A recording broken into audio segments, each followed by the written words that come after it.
Good morning, ladies and gentlemen. Forgive me for having to squeeze my eyes looking into the light, and also for my slightly damaged voice, but I hope it carries. It is my pleasure to chair this morning's session with three writers from New Zealand on iconic New Zealand writers: Mansfield, Frame, Sargeson, and others. Well, the title icon, of course, has been used very often. Also in connection with cultural work, we speak of cultural icons, and unfortunately, I feel it has been used too often, and often indiscriminately. Let us see how we get along with this term with regard to the writers to be discussed by our authors this morning. At the beginning, I would like to start to introduce the three guests. All of them I would call heavyweights, though they don't look like heavyweights. Perhaps Carl Stead being the heavyweight among New Zealand writers, and our two ladies, Kate Goldi and Emily Perkins, light heavyweights. Maybe we could also even refer to Carl as icon, unless this is a controversial term and he doesn't like that it is applied to him. And we could apply the term germinating icons to the other two writers, though I suppose germinating icons doesn't really exist. It's a new invention. Well, let me start with Carl Stead, who will celebrate, and I take the liberty to mention this, his 80th birthday in 1 week. And we are very, very happy that he is with us this morning, still around, still active, talking about literature from New Zealand, talking about and reading his own literature. His work ranges over a period of, I think, 50 to 60 years. I'm not quite sure when his first short story or poem was published, but it must have been maybe in the 40s, in the late 40s or 50s. Meanwhile, he has published a dozen novels, a dozen poetry collections. He has edited short story collections and also brought out his own short stories and short story collections.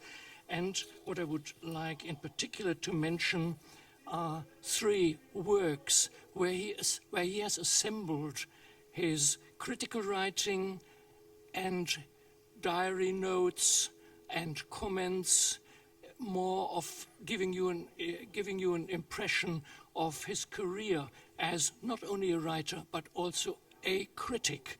And I would say he is probably, and has been for quite some time, the most outstanding New Zealand critic, who has not only dealt with New Zealand literature, but with English literature, American literature, European literature.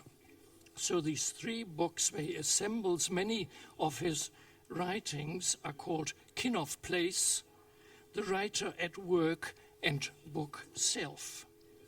He also has referred, of course, to the icons. He has written on Mansfield, on Sargeson, on Frame, and published a novel on Catherine Mansfield are dealing with a period during the First World War and the marriage to Murray.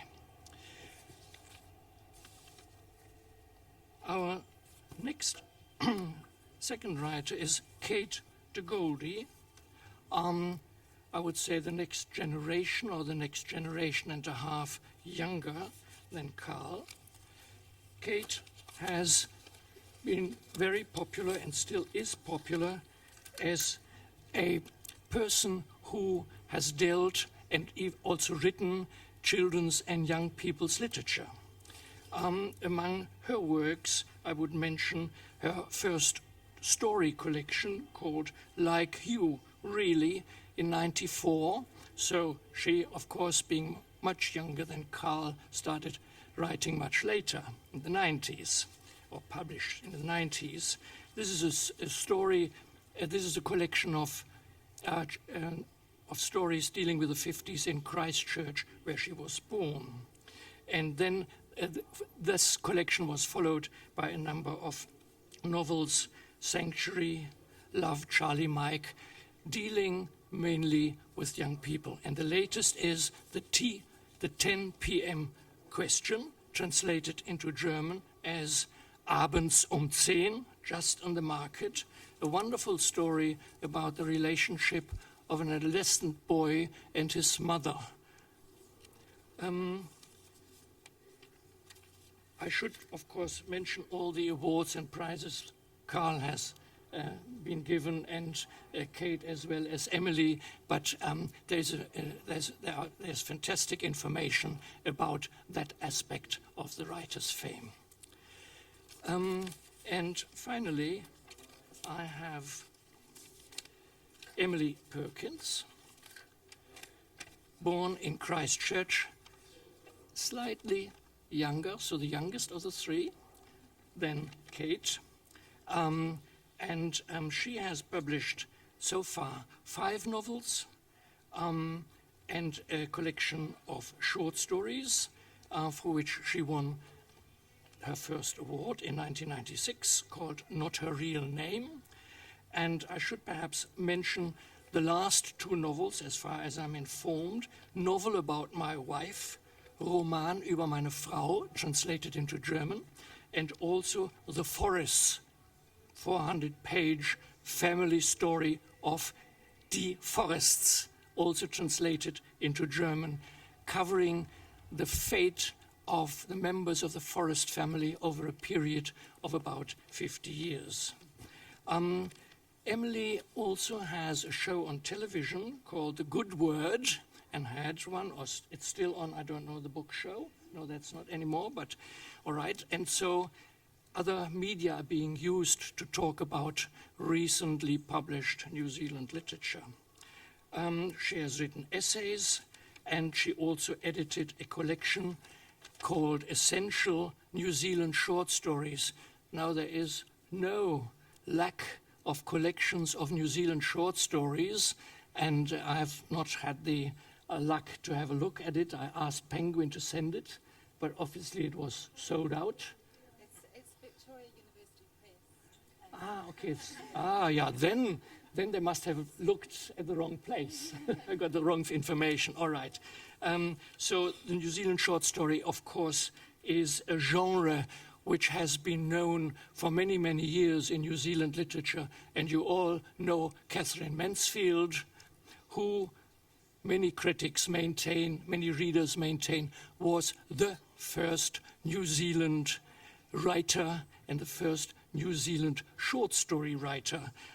She is still very, very popular, not only in New Zealand and elsewhere, but also in Germany. I was struck by the fact that there are 4 or 5 collections of her stories, either comprehensive collections or selected collections in German translation. And the latest one, I think, of the collected stories came out just a few years ago. Solid volume of several hundred pages with newly translated stories by Catherine Mansfield.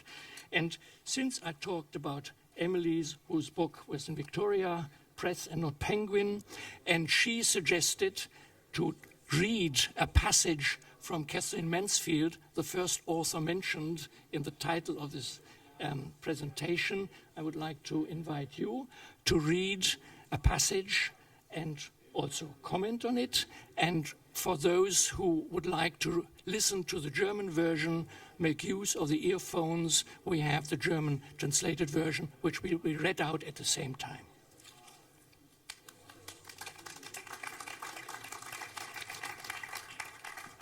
Thank you. Thank you, Dieter. I'm just going to stand to read a short passage from the beginning of At the Bay, which will be very familiar to New Zealanders, possibly to German readers as well. Mansfield is a writer I've loved for a long time and have revisited this year. Our Text Publishing, which is an Australian company actually, has put out this new selected stories, which I wrote the introduction for, under their Text Classics imprint. And it's interesting, we might talk a bit later about the way that this Australian company is bringing some classic New Zealand books back into the light. But as Dieter mentioned, you know, she's constantly been in print. There's been an ongoing interest in her life because of the letters and the journals, which have also remained in print. The journals are the way that I came to her work in the centenary year of her birth, I think 1988, and through the journals to the stories, which for me now are absolutely the most important thing. So I just read the first couple of pages of At the Bay. Very early morning. The sun was not yet risen, and the whole of Crescent Bay was hidden under a white sea mist. The big bush-covered hills at the back were smothered. You could not see where they ended, and the paddocks and bungalows began. The sandy road was gone, and the paddocks and bungalows the other side of it. There were no white dunes covered with reddish grass beyond them. There was nothing to mark which was beach and where was the sea. A heavy dew had fallen. The grass was blue. Big drops hung on the bushes and just did not fall. The silvery, fluffy toy was limp on its long stalks, and all the marigolds and the pinks in the bungalow gardens were bowed to the earth with wetness. Drenched were the cold fuchsias. Round pearls of dew lay on the flat nasturtium leaves. It looked as though the sea had beaten up softly in the darkness, as though one immense wave had come rippling. How far? Perhaps if you had waked up in the middle of the night, you might have seen a big fish flicking in at the window and gone again. Ah, ah, sounded the sleepy sea. And from the bush there came the sound of little streams flowing, quickly, lightly, slipping between the smooth stones, gushing into ferny basins and out again. And there was the splashing of big drops on large leaves, and something else. What was it? A faint stirring and shaking, the snapping of a twig, and then such silence that it seemed someone was listening. Round the corner of Crescent Bay, between the piled-up masses of broken rock, a flock of sheep came pattering. They were huddled together, a small, tossing, woolly mass, and their thin, stick-like legs trotted along quickly, as if the cold and the quiet had frightened them. Behind them, an old sheepdog, his soaking paws covered with sand, ran along with his nose to the ground, but carelessly, as if thinking of something else. And then, in the rocky gateway, the shepherd himself appeared. He was a lean, upright old man, in a frieze coat that was covered with a web of tiny drops, velvet trousers tied under the knee, and a wide-awake with a folded blue handkerchief around the brim. One hand was crammed into his belt, the other grasped beautifully smooth yellow stick. And as he walked, taking his time, he kept up a very soft, light whistling, an airy, faraway fluting that sounded mournful and tender. The old dog cut an ancient caper or two and then drew up sharp, ashamed of his levity, and walked a few dignified paces by his master's side. The sheep ran forward in little pattering rushes. They began to bleat, and ghostly flocks and herds answered them from under the sea.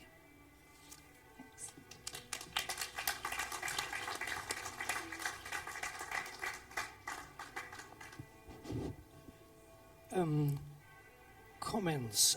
I would like to quote from a book you all know. It says, Catherine Mansfield is at best a qualified national icon in New Zealand, if an icon at all.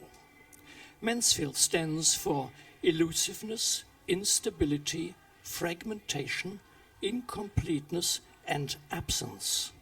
So here is a voice which at least raises the question, is she a national icon or isn't she? Would anyone of you like to comment on this? I think it's exactly those qualities that for me make her so contemporary, really. I think she understands that truth, it belongs to moments, and she writes in this way that sort of rushes up against an idea and then glides away from it, and it's always about the brink of things and about being on edges, and for me that feels very much of now. I also think she's a wonderful writer of things. She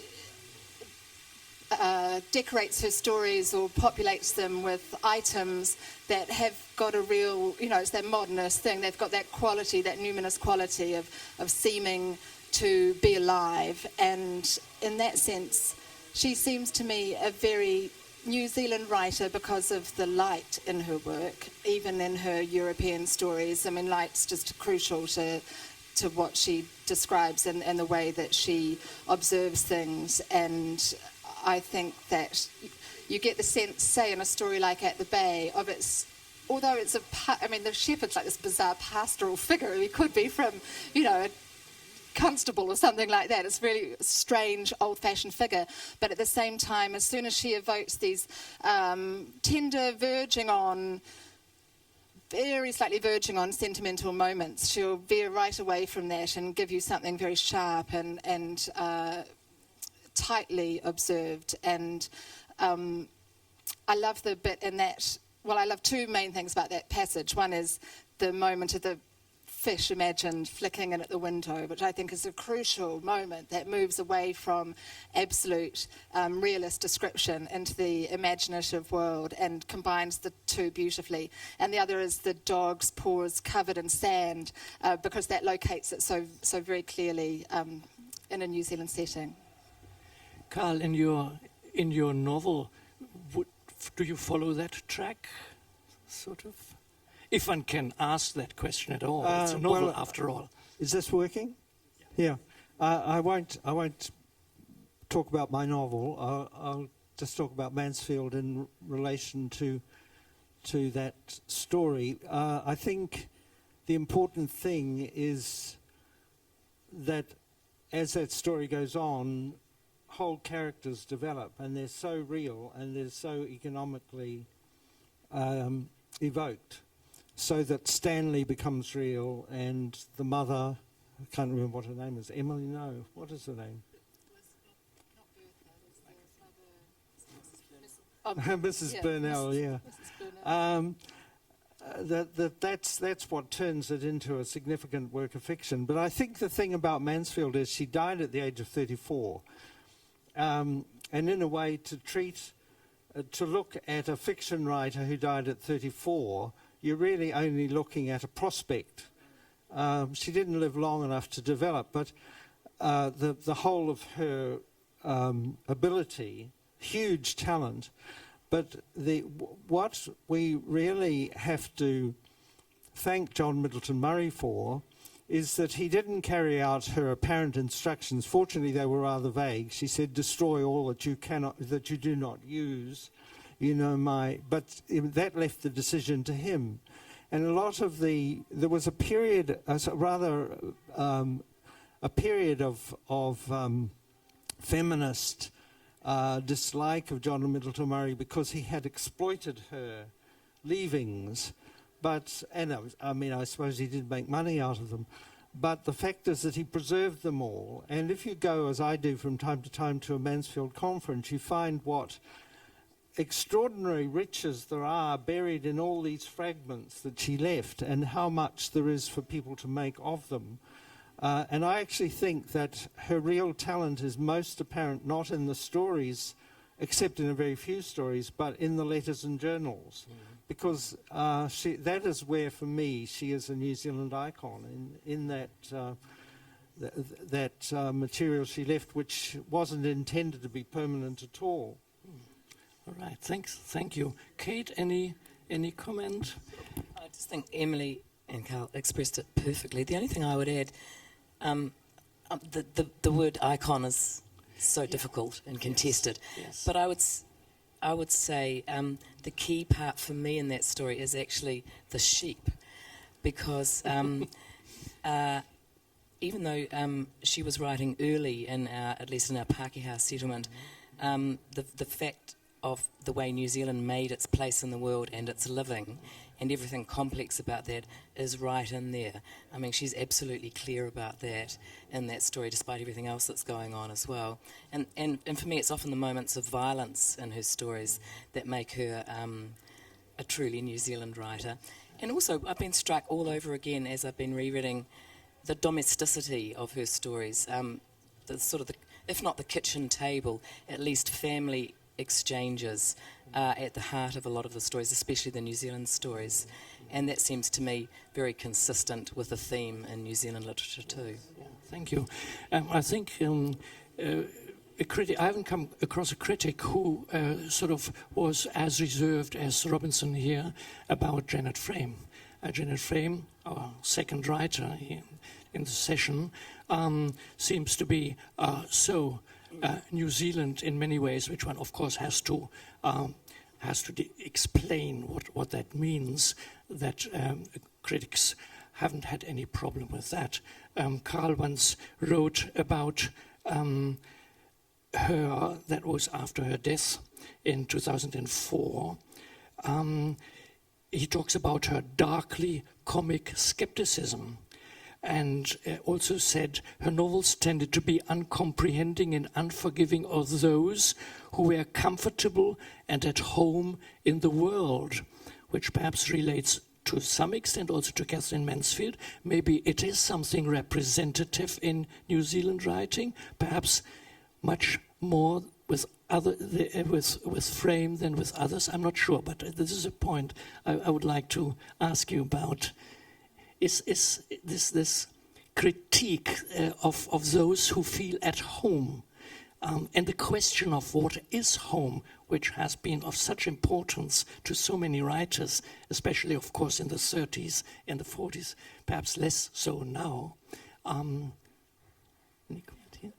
Surely that's present in most national literatures, because the writer is generally a person who's feeling on the outside, looking at the people who seem to have embraced whatever the culture represents.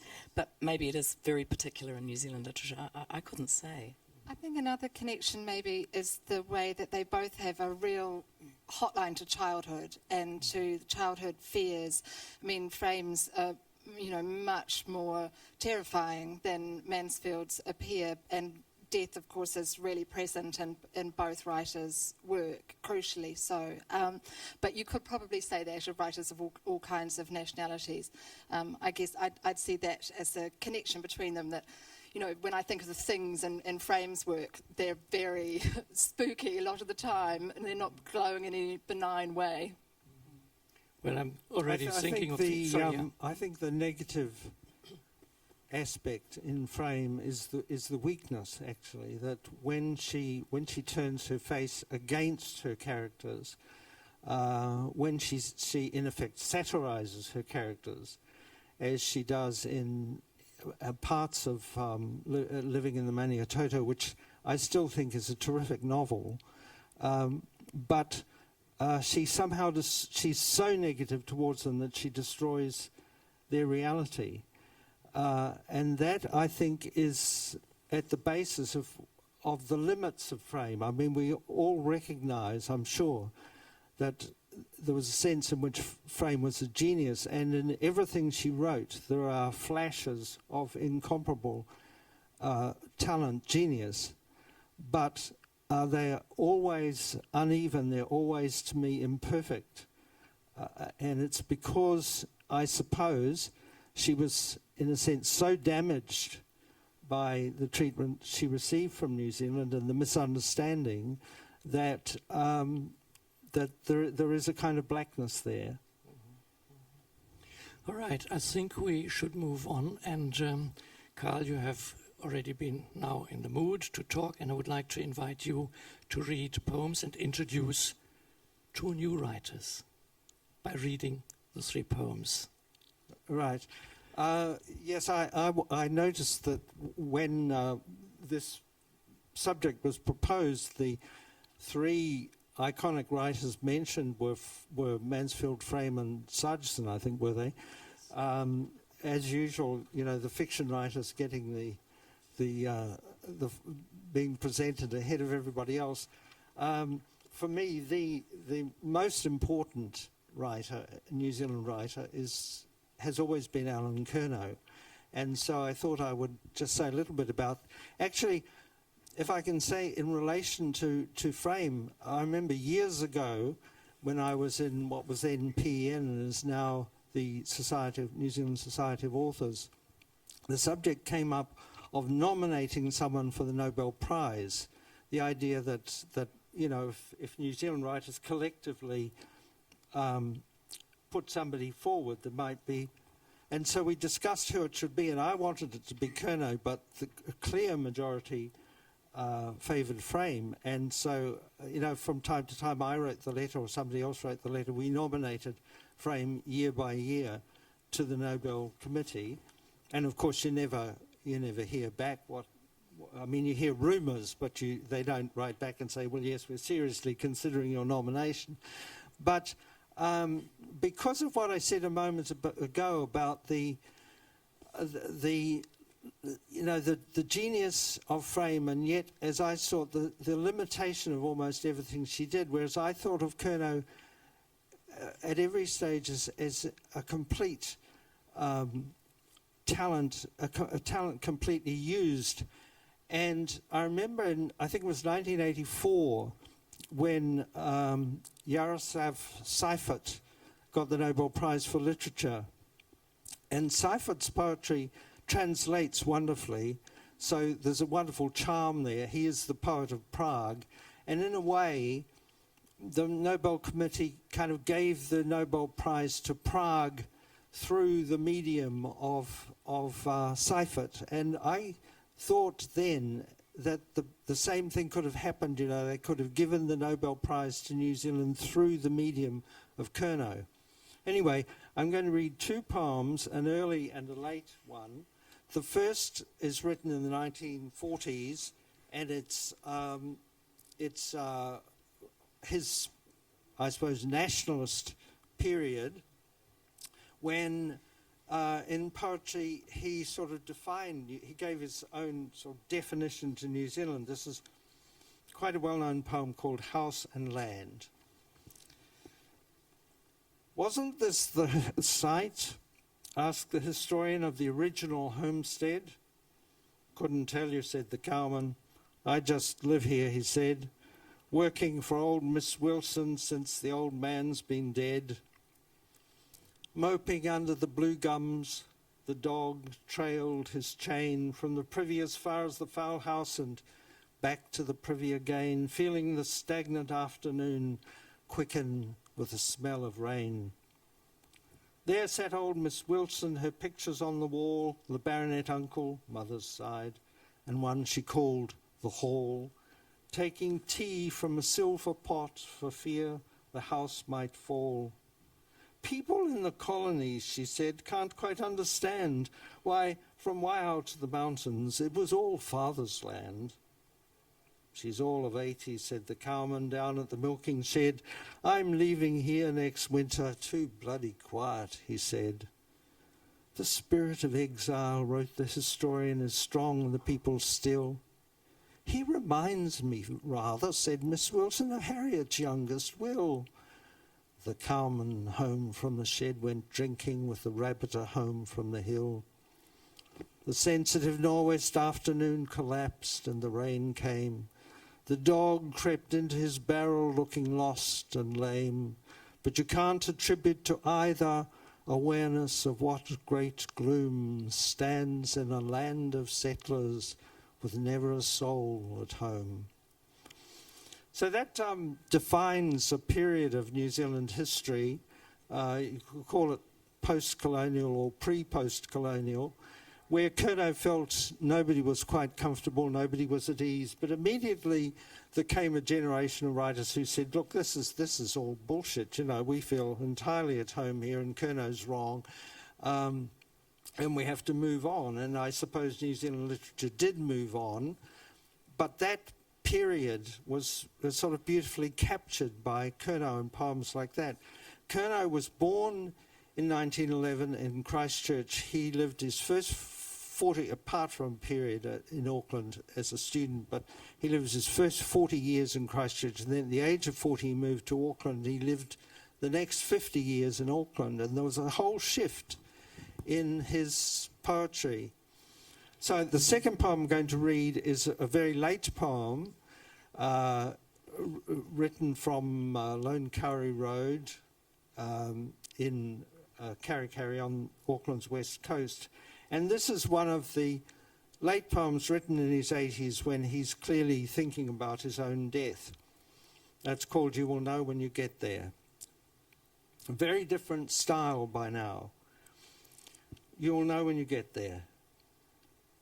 Nobody comes up from the sea as late as this in the day and the season, and nobody else goes down the last steep kilometre, wet-metalled where a shower passed, shredding the light, which keeps pouring out of its tank in the sky through summits, trees, vapours thickening and thinning. Too credibly by half celestial, the damned reservoir up there keeps emptying while the light lasts over the sea where it gathers the gold against it. The light is bits of crushed rock randomly glinting underfoot, wetted by the short shower, and down you go, and so in its way does the sun, which gets there first. Boys, two of them, turn camp-firelit faces. A hesitancy to speak is a hesitancy of the earth rolling back and away behind this man, going down to the sea with a bag to pick mussels, having an arrangement with the tide, the ocean to be shallowed 3.7 metres, 1 hour's light to be left, and there's the excrescent moon sponging off the last of it. A door slams, a heavy wave, a door, the sea floor shudders. Down you go, alone, so late, into the surge black fissure. Well, that's two Curnow poems. I won't read my poem about him. We should talk now. Yeah. Maybe we come back to it if there is still time. Emily, sort of 60 years difference between Curnow's year of birth and your own. Does Curnow still, and we should also include Sargeson, who is more or less the same age, we haven't mentioned him. Do they still have meaning for young writers? Or do they belong to a period of literary history where you pay your due but say, all right, but our writing has very little to do with it. We adore them, we look at them as historical literary figures, but writing has gone on in the sense of there are new icons appearing at the horizon. Well, I think what's so interesting is just hearing the difference between those two works alone. So maybe you could talk about, early Curnow and late Curnow and the differences between those things in terms of a feeling of what writers might connect with now. I don't know. I mean, I could speak only for myself. Actually, I have something depressing to impart, which is that I teach students who are often doing English degrees, and a lot of them are so resistant to looking at Sargeson and at Mansfield, and I don't know why. I don't know if it's because of the way they're presented through the school system or curriculum, or if they've got this mothball quality about them that the younger students just are not so interested in. it's a mission of mine, you know, as it is for many of us, I'm sure, to kind of make sure that the sense of liveliness that exists in the work itself is enough, you know, that we don't. I think that's one of the things, the dangers of biography. And just to return to Mansfield again, you know, obviously the biography is fascinating and the journals and the letters are hugely important, but there is a corollary, which is the danger that they seem like people of another time. We focus too much on the people and not enough on the work. I'm sort of not answering your question, but I'm dodging it. Kate, I yeah. was going to say, but it is also because of their ubiquity. It's because they have been hallowed, I think. There's just a natural, youthful reaction. I also think it's something to do with the fact that they seem dense and inaccessible. I once did the opening of At the Bay with a group of students, and in comparison with a number of other beginnings from stories, they all rejected At the Bay out of sight because it was a dense page and there was no dialogue. And it has something to do with sort of changing reading habits and a little bit of laziness about how things appear on the page, and a lack of will about being patient with reading, I think, too. When you introduced new publications on television, The Bells of St. Babels wasn't published too long ago, the last collection of Alan Curnow. Would your program have included even those publications of the older generation, still continuing writing? Carl Stead, his novels, his stories, his poetry? I only did that program for 2 seasons, and Emily, I'm sure, will attest to the fact that the criteria on television is a difficult thing to battle with when it comes to talking about literature. I mean, it's often not about literature, it's just about the book as a commodity. So, no. But what I wanted to say about what you asked Emily, I might answer that slightly for myself. I didn't read Curnow much at all as a student. The poet that loomed larger for me was James K. Baxter. And I'd love Carl to talk about Baxter in relation to Curnow, because he is another icon in a different kind of way, and a person who literally reacted against Curnow. But, and I know Emily has an affection for Hyde, and she'll probably talk about her, but for me, the poet who I think has influenced a lot of New Zealand poets, and who was a special poet for me because she was from Canterbury, was Ursula Bethel, and because she wrote intimately and tended not to make grand statements, except in her religious poetry, which I like less, but was writing about our small, fond human enclosures, again about sort of the domesticity of the garden, and the tiny and things and the elemental. And she's not a poet who's talked about a lot, but I know, for instance, that she's been a poet who's loomed for someone like Jenny Bornholdt, a contemporary poet. So there's all these people underneath the nominated icons who do have a continuing and important influence. Yes. Well, maybe we ask you now to read from a novel which was published originally in 1968, I think, and has been republished right now, and you will tell us all about the details.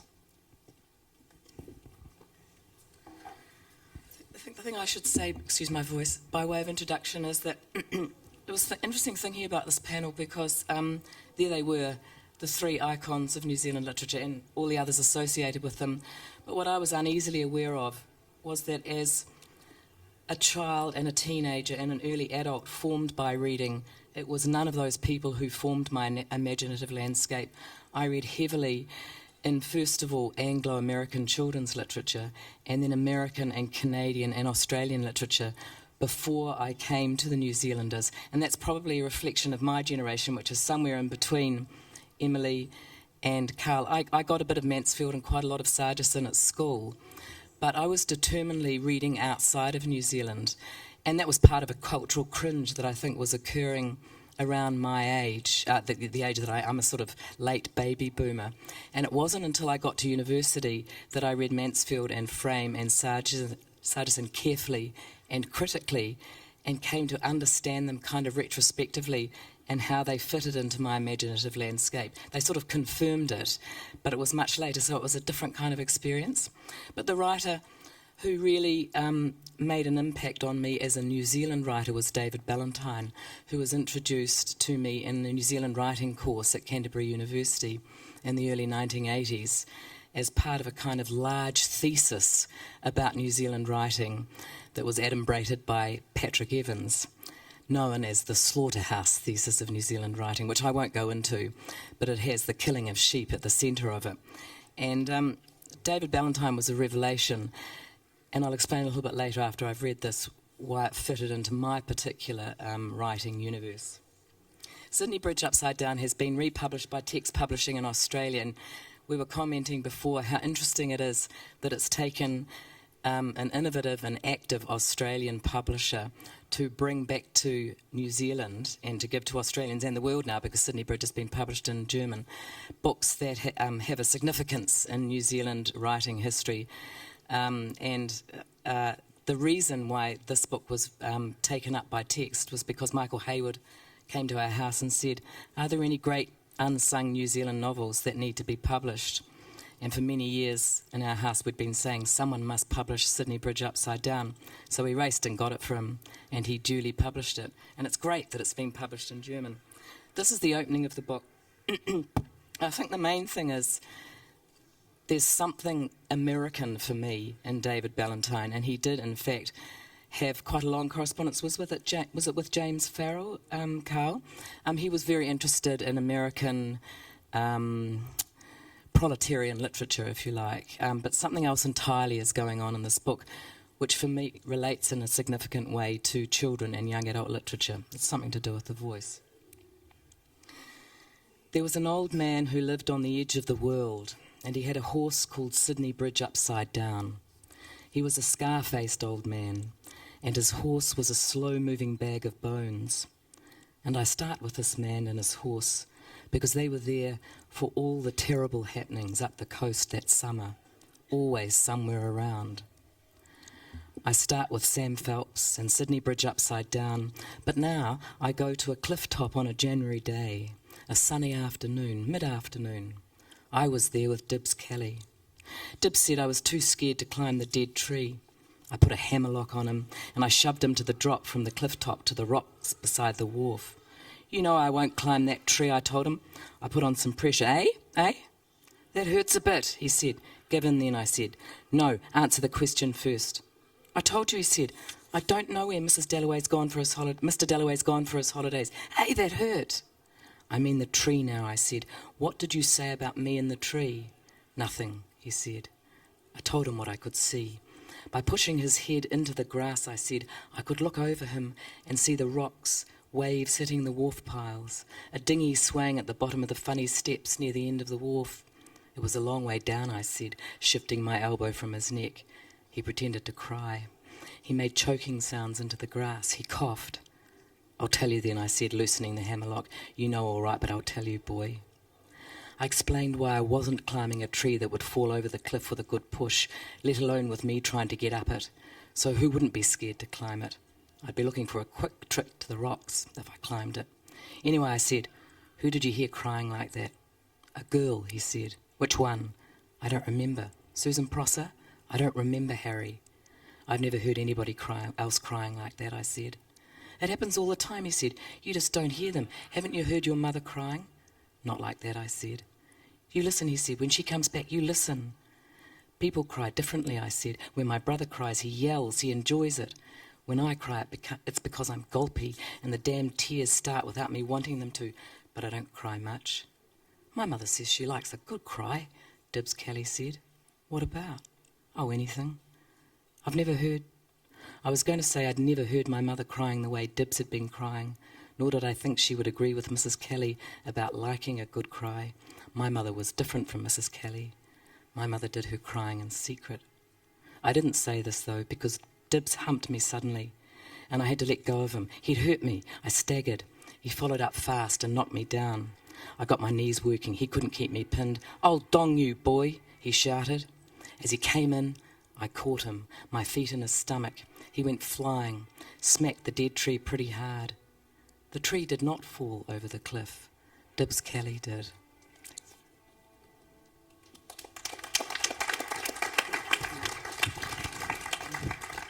But I was surprised to find the title in the section of children's and youth literature, and I thought it doesn't really belong there. It is a book. Certainly, young people can read it, I think, but it is a book for adults, quite without question. Yeah, I think so. It's an incredibly dark book, and I like that opening passage a lot because so much is implied and unexplained, but an alert reader knows that we're in for some unravelling, and we also are alerted to the fact that the narrator is not only unreliable, but maybe downright malevolent in some ways. But it's the first-person voice, I think, that's sort of initially grabbed me as a young adult writer. I've never read anything like it in New Zealand literature before, and it is dealing with all the old tropes and themes, no doubt about it. It has its place, absolutely, within the story of New Zealand literature, but it's the voice and the sort of technical facility and the looseness that I like particularly, and the fact that it's centred in a child's world, which of course is no different to Frame and Mansfield, but it's done very differently. But I think it's a book for all ages, in fact. Thinking about it makes me think of another aspect of what might make works iconic, if not the writers, which is that Takiroa are doing a stage production based on this, which you probably know, and also thinking about Mansfield and the ongoing life she has in different ways. There's a new book called Mansfield with Monsters, I think, which is really fantastic. Sort of zombified Mansfield with stories like the unlife of Ma Parker instead of the life of Ma Parker. And I just wondered if you knew anything about this stage production that's being planned of Sydney Bridge. I talked to James, who I think you're absolutely right, Emily. It's the work, and what happens is people keep returning to it because it obsesses them and fascinates them in some way. That's what's happened with Mansfield and Frame, and perhaps to a lesser degree Sargeson, and also somewhere here at the festival is Hamish Clayton, who's writing a PhD on Sydney Bridge Upside Down, not Ballentine, but Sydney Bridge Upside Down. So I think that is a mark of the iconic aspect, is that it's somehow working away there. There's a conversation going on between new writers and the old texts, which means something, doesn't it? But that's such a wonderful opening because it finishes where you finished it. I didn't go over the cliff. Dibs Kelly did, and then you immediately want to know, well, did he die? What happened to him? But the story just changes gear completely and goes on to something, and so you're left with that, what happened to Dibs? It swerves all the time. Yeah. It's terrific story opening, especially because it stops at that point and goes on to something else. Well, there's a sort of relationship between gloom, or gloominess, or the experience of gloom, which it seems to be in that novel still also present somewhere, lurking. But I don't think if that is one of the markers, perhaps for the older generation of writers, or contributes to their iconic status. I wonder whether, if so, I wonder whether the younger generation writers, Emily, like your Forest's novel For My Wife, I felt the psychological problematic touched upon is not so far away from things which have been dealt with by Mansfield and by Frame and Ballentine. Yes, no, evolution stopped. Don't talk about my work, it's dark in that sense. I mean, I think it's not just to qualify as an iconic writer, I mean. Oh, right, yeah, no. There should be an advance. I think I need to move on from maybe that same psychological problematic that you're talking about. But I don't think, I mean, there's a whole school of looking at New Zealand writing and the film culture through the lens of the Gothic, which is not quite what we're talking about here. But perhaps it's something like Kate was talking about before, that, you know, for writers, there's this business of being on the outside of things that's just a common quality, I think, for writers, and maybe that's exacerbated with New Zealanders and the Well, business there's in also particular. the historical thing that for Ballentine was of a generation had difficulty. There was no publishing industry in New Zealand really, and so he had to begin by finding a publisher outside of New Zealand, and there was nothing he could depend on. So his life was pretty miserable, really. He was devoted to his writing, but he didn't have great success with it. He didn't have great recognition. He didn't have the recognition that he deserved, or which he would certainly have now. So things for writers have got better in New Zealand over the decades of his life, but especially since his life. And you know, he was a sad alcoholic as well as a hugely talented writer. But also, Carl, Patrick Evans had an interesting thesis, which was that Ballentine didn't conform to our romantic view of what a writer should be like in some ways as well, where Mansfield did die of consumption, leaving the country. Janet Frame did because she had mental health issues, and a famous story that went with her birth as a writer. And so the writer as a public personage definitely infects the way the writing is received as well. Do you think? Yeah, I do. Well, I think we have to come to an end looking at that, the time running down. Certainly no ready-made answer. Who is an iconic New Zealand writer?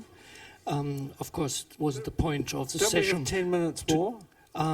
It says about 5. Oh. I was told about 5 minutes before. Yeah. It's only then. Sorry. Yeah.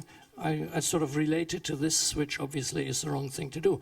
No, then I would like to, what I thought one could do at the end, to ask each of you to add to this topic. When we talked earlier about it, you said, for instance, I would like to refer to one or the other writer who has been perhaps neglected, who isn't often mentioned, and maybe we can end with that you have your own suggestions and point out to the audience, to publishers. I don't know if any publishers are around here or translators. Look at those writers, and they also deserve to be looked at again and perhaps even translated into German. Shall we start with you? Oh, all right. Well, I'm going to just mention 2 writers, both of whom are actually really well known, one of whom was supposed to be here, which is Patricia Grace, and unfortunately she couldn't come. But if we're talking about qualifying for iconic status in terms of being an influence on people, I think she's been enormously influential through her writing, and certainly her book Potiki was one of the first New Zealand books that really meant something to me as an early-ish reader, you know, developing reader. So she's somebody who I think is very important. And another writer, Nigel Cox, who's a writer, I think if you discover later in life, as I did, I felt sort of his work has opened my eyes to what was going on in New Zealand literature that I had no awareness of. I think as a student, I'd sort of had this idea that New Zealand literature was just always serious and earnest and had this kind of, you know,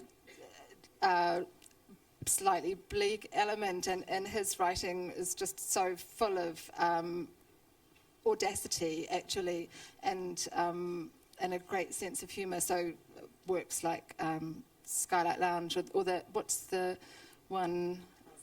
Yes, Jungle Rock Blues, is that right? Yeah, and several of his. So I just mentioned Patricia Grace and Nigel Cox. Yeah. The writer that I can never quite understand hasn't gone abroad is a writer for young people called Jack Lazenby, who is amazingly prolific. He's been writing. He's, I think, nearly the same age as Carl, and has been writing since his 30s, and has produced an enormous variety of work, a little bit uneven, but his very best books are iconic children's literature, and I mean iconic in the sense that They're not just for children. They're books with depth and a huge awareness of the New Zealand writing tradition and the New Zealand writing themes, quite dark. And he's a man who's been a writer who's been very aware of the influence of old story, of myth and legend from Europe, but can also call on the New Zealand tall story. And so he's very ventriloquial in the way that he writes, and a beautiful sentence maker. And I hope often that someone will pick him up overseas. For me, this was almost a discovery to notice how many books he's published over a long period, and also the number of awards he was given for his writing. So, to me, in the past, Lazenby didn't mean anything, and well, so that's a new discovery. I'm sure for me. Joy Carley and Margaret Mahy would both have insisted that he should have been with them in terms of praise and recognition. Thank you, Carl. I was a student with Jack Lazenby, and there was a group of us who wrote poetry. It was a poetry group, student poetry group, and he was a good poet in those days. Since then, I've only known him as, first of all, as going into the bush with Crump, and then emerging as a children's writer, so, not quite in my orbit. The poet who I think has been mentioned already, but is immensely important still, but out of fashion at the moment, is Baxter, because Baxter is associated with the kind of hippie phase and the beard and the guru and all that, and that is distinctly unfashionable with the young at the moment, quite understandably.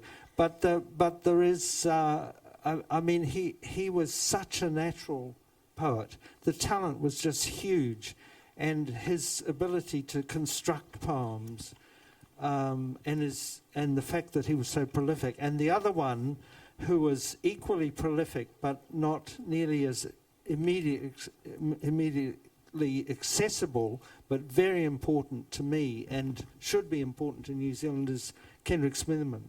So those two, Kenrick Smitherman, who are almost exact contemporaries, and James K. Baxter, I think their work is lying there to be refound, and it's so good it will be refound. I feel confident of that. We should talk to Michael Hayward. Yeah. Well, thank you very much. Our time is up. Thank you, all of you, for having been with us and having been so informative and so keen to talk about New Zealand literature, recommending new writers, other writers who have been slightly forgotten.